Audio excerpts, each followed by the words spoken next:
Hello friends, good morning everybody. Sonia ji good morning, Priyanshu good morning. तो चलिए friends, अभी आ जाइए जल्दी जल्दी से, लाइव सेशन चल रहा है।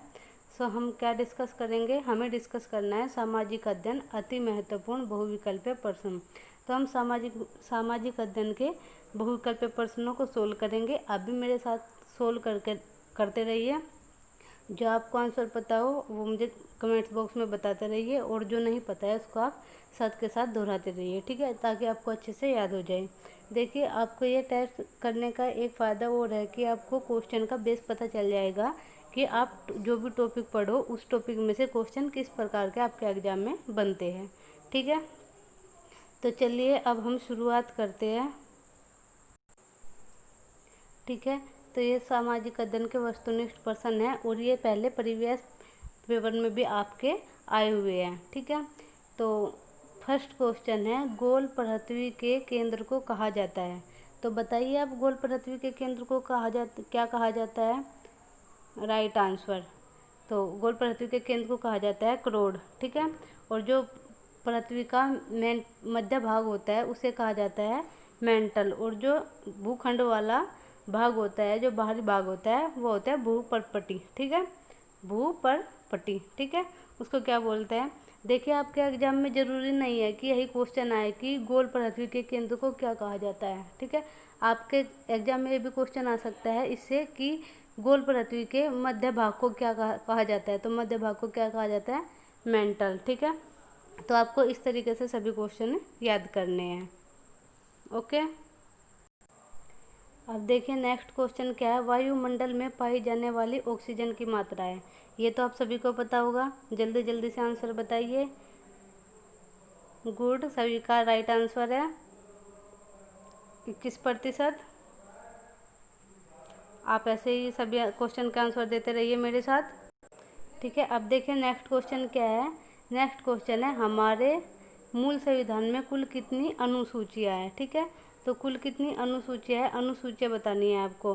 तो संविधान में कुल 12 अनुसूचियाँ है, ठीक है। इसका राइट आंसर हो जाएगा 12 अनुसूची, ठीक है। आपको ये याद रखना है, इम्पोर्टेंट क्वेश्चन है काफ़ी। तो नेक्स्ट क्वेश्चन है, संविधान सभा के प्रारूप समिति के अध्यक्ष कौन है, ठीक है, बताइए। इसका आंसर है B, doctor Bhimrao Ambedkar, okay. ये सभी काफ़ी इम्पोर्टेंट क्वेश्चन है, डीएलएड के लिए नहीं, बाकी जब आप आगे की प्रिपरेशन करोगे, सीटेट, यूपीटेट और सुपरटेट दोगे, उनमें भी यहाँ वहाँ पर आपको ये अच्छे से याद रखने पड़ेंगे, ठीक है, वहाँ भी आपको पढ़ना पड़ेगा। तो बेहतर है कि आप यहीं इनको अच्छे से पढ़ो, ठीक है। और जो है डॉक्टर राजेंद्र प्रसाद, ये है संविधान निर्मात्री सभा के अध्यक्ष, ठीक है। तो आपके एग्जाम में इस टाइप से भी आ सकता है क्वेश्चन कि संविधान निर्मात्री सभा के अध्यक्ष कौन थे? तो डॉक्टर राजेंद्र प्रसाद, ठीक है। तो आपको सारी चीज़ों को साथ लेकर चलना है, ठीक है। अब देखिए नेक्स्ट क्वेश्चन क्या है, अजंता में गुफाओं की संख्या है। अजंता में गुफाओं की संख्या कितनी है? इसका राइट ऑप्शन हो जाएगा द। अजंता में गुफाओं की संख्या है 30, ठीक है। अब देखते हैं नेक्स्ट क्वेश्चन, बिंदुसार बिंदुसार की मृत्यु के समय अशोक किस स्थान का वायसराय था? तो किस स्थान का वायसराय था? तक्षशिला, ठीक है।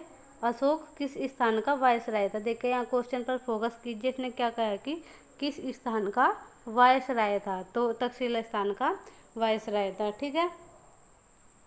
अब देखते हैं नेक्स्ट क्वेश्चन, किस सम्राट के शासनकाल में हुनों ने प्रथम बार आक्रमण किया? तो आप बताइए इसका राइट आंसर क्या हो जाएगा, जल्दी से कमेंट बॉक्स में, मैं आपका आंसर देख रही हूँ। सही आंसर बताया आपने इसका, कुमार गुप्त, ठीक है। आप ऐसे ही मेहनत करते रहिए। तो नेक्स्ट क्वेश्चन देखते हैं, सबसे पहले भारत आया। तो सबसे पहले इनमें से भारत कौन आया? Hiuen Tsang, Marco Polo, Ibn Battuta या द मैगस्थनीज? तो इसका राइट आंसर हो जाएगा द मैगस्थनीज। तो जो सबसे पहले भारत आया था इन सभी में से वह मैगस्थनीज, ठीक है। अब देखिए नेक्स्ट क्वेश्चन, हर्षचरित्र के रचयिता थे? हर्षचरित्र के रचयिता थे, राइट आंसर आप सभी का, आप सभी ने बताया बाणभट्ट, ठीक है। तो हर्षचरित के रचयिता थे बाणभट्ट। आप देखें यहाँ पर कंफ्यूज मत हो जाइएगा कि इसका हर्ष है तो हर्षचरित्र है तो हर्ष हो जाएगा, नहीं, इसका राइट आंसर हो जाएगा बाणभट्ट। ओके। तो अब देखिए नेक्स्ट क्वेश्चन क्या है, तराइन का प्रथम युद्ध कब हुआ? तराइन का प्रथम युद्ध हुआ, तो बताइए तराइन का प्रथम युद्ध कब हुआ? गुड, तो इसका राइट आंसर हो जाएगा ए, 1191 ईस्वी में तराइन का प्रथम युद्ध हुआ। ठीक है। अब देखते हैं नेक्स्ट क्वेश्चन क्या है, पाल वंश की स्थापना की, तो बताइए पाल वंश की स्थापना किसने की? जल्दी से।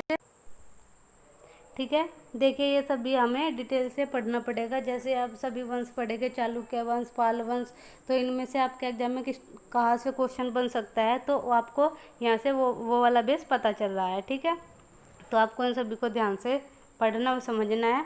तो पाल वंश की स्थापना की थी गोपाल ने। ठीक है, तो इसका राइट ऑप्शन हो जाएगा ए। ठीक है, और चालुक्य वंश के सबसे प्रतापी राजा थे, चालुक्य वंश के सबसे प्रतापी राजा कौन थे? जल्दी से बताइए। ठीक है, तो इसके चालुक्य वंश के सबसे प्रतापी राजा थे पुलकेशिन द्वितीय। ठीक है, क्या कौन थे? पुलकेशिन द्वितीय। ओके। तो अब देखिए नेक्स्ट क्वेश्चन क्या है, संविधान निर्मात्री सभा के अध्यक्ष थे। देखिए भाई क्वेश्चन आ गया, मैंने आपको पहले बताया था कि आपके एग्जाम में इस टाइप से भी क्वेश्चन आ सकते हैं। तो संविधान निर्मात्री सभा के अध्यक्ष है डॉक्टर राजेंद्र प्रसाद। ठीक है, आपको अच्छे से क्लियर हुआ? देखिए छोटे छोटे क्वेश्चन हैं जो सेम से लगते हैं, थोड़ा ये डिफरेंस लगता है इनमें। तो आपको ये अगर आप इनकी प्रैक्टिस करोगे, बार बार दोहराओगे, तो आप इनमें कंफ्यूज कभी नहीं होगे। ठीक है, तो आपको ये हमेशा याद रखना है। भूजल स्रोत है, तो भूजल स्रोत बताइए।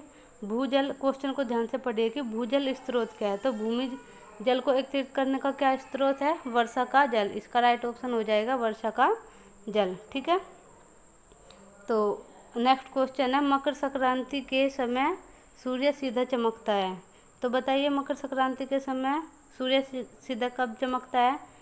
किस पर चमकता है? कर्क रेखा पर, विषुवत रेखा पर, मकर रेखा पर, या ध्रुवों पर? गुड, सभी का राइट आंसर, सभी स्टूडेंट्स ने इसका राइट आंसर बताया मकर रेखा पर। ठीक है, मकर रेखा पर सूर्य चमकता है तभी मकर संक्रांति होती है।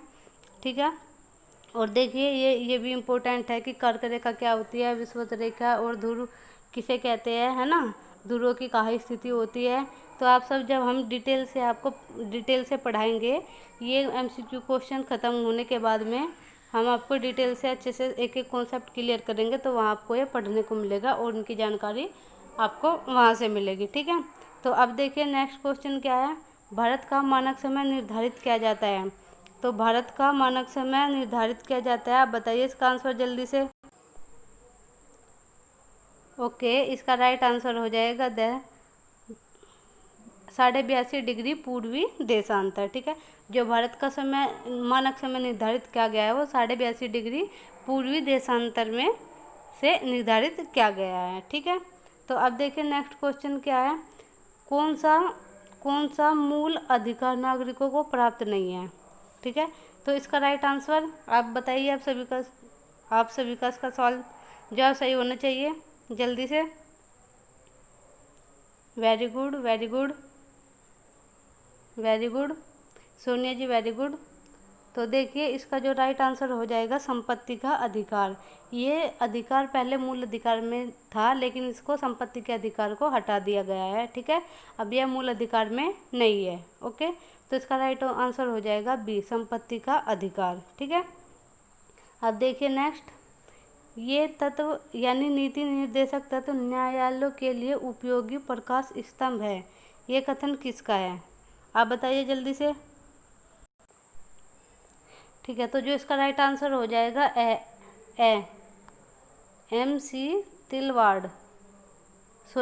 शीतलवाड़ ने। ठीक है, तो जो नीति निर्देशक तत्व थे, ये न्यायालय के उपयोगी स्तंभ प्रकाश स्तंभ है, तो ये कथन कहा था MC शीतलवाड़ ने। ठीक है, ये इम्पोर्टेंट है काफ़ी, आपको ये याद रखना है, आपके एग्जाम में भी क्वेश्चन आ सकता है। ठीक है, तो नेक्स्ट क्वेश्चन देखिए, शेक्सपियर किस देश के नागरिक थे?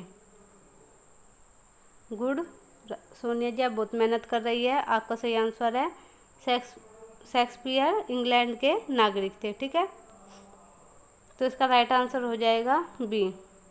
अब देखिए नेक्स्ट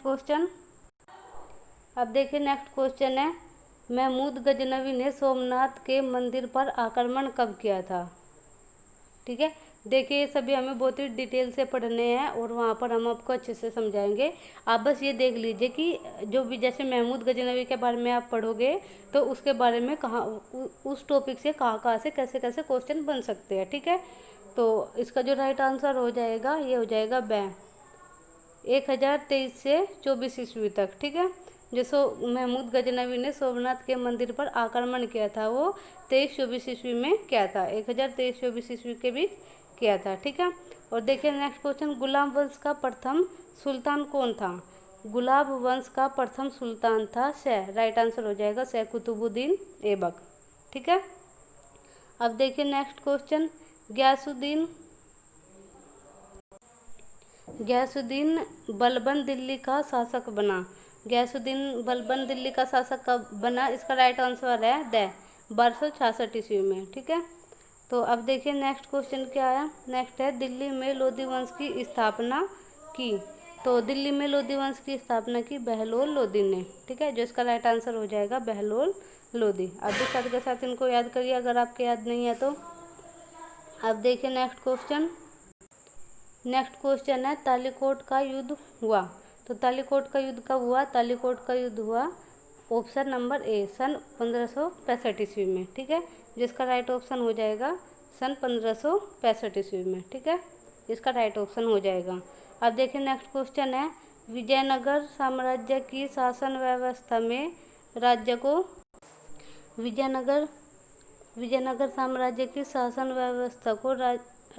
व्यवस्था में राज्य को कितने प्रांतों में बांटा गया था। तो जो इसका राइट आंसर हो जाएगा 6 प्रांतों में। ठीक है, अब देखिए नेक्स्ट क्वेश्चन पृथ्वी का आकार है। आप बताइए इसका आंसर क्या हो जाएगा। पृथ्वी का आकार क्या है। तो पृथ्वी का आकार है गोल। कहते हैं ना मम्मी जी की रोटी गोल, टीचर जी का डंडा गोल, ऐसी हमारी पृथ्वी गोल। ठीक है, तो पृथ्वी का आकार क्या है। पृथ्वी का आकार है गोलाकार। आप सभी ने इसका राइट आंसर दिया। ठीक है, तो अब देखिए नेक्स्ट क्वेश्चन भारत में ग्रीष्मकालीन वर्षा का मुख्य कारण क्या है। ठीक है, इसका आंसर बताइए आप क्या है। भारत में ग्रीष्मकालीन वर्षा का मुख्य कारण है। तो जो भारत में ग्रीष्मकालीन वर्षा का मुख्य कारण क्या है, मानसूनी हवाएं। ठीक है, इसका राइट आंसर हो जाएगा बी मानसूनी हवाएं। अब देखिए नेक्स्ट क्वेश्चन संविधान लागू किया गया था। तो आप बताइए इसका राइट ऑप्शन क्या हो जाएगा। ये तो सभी को पता होगा, संविधान लागू किया गया था, सबका राइट आंसर है। तो इसका राइट आंसर है सन 1950 ईस्वी में हमारा संविधान लागू किया गया था। अब देखिए लास्ट क्वेश्चन सेल्यूकस तथा चंद्रगुप्त मौर्य के बीच युद्ध हुआ था। तो जो इनके बीच युद्ध हुआ था वो हुआ था 305 ईस्वी पूर्व में। ठीक है, अब आपको सभी क्वेश्चन अच्छे से क्लियर हो गए। आप इनको साथ एक बार और रिवाइज करेंगे तो आपको ये अच्छे से याद हो जाएंगे। जब सेल्यूकस और चंद्रगुप्त मौर्य के बीच युद्ध हुआ था तो इन दोनों के बीच में संधि हो गई थी और सेल्यूकस ने अपना साम्राज्य चंद्रगुप्त मौर्य को सौंप दिया था। ये चीज़ें हमने डिटेल से पढ़ी है पहले, आपको ये वाला चैप्टर कंप्लीट करा दिया है। सो फ्रेंड्स, आप ऐसे ही पढ़ते रहिए, मेहनत करते रहिए। Thanks for watching, take care, bye bye.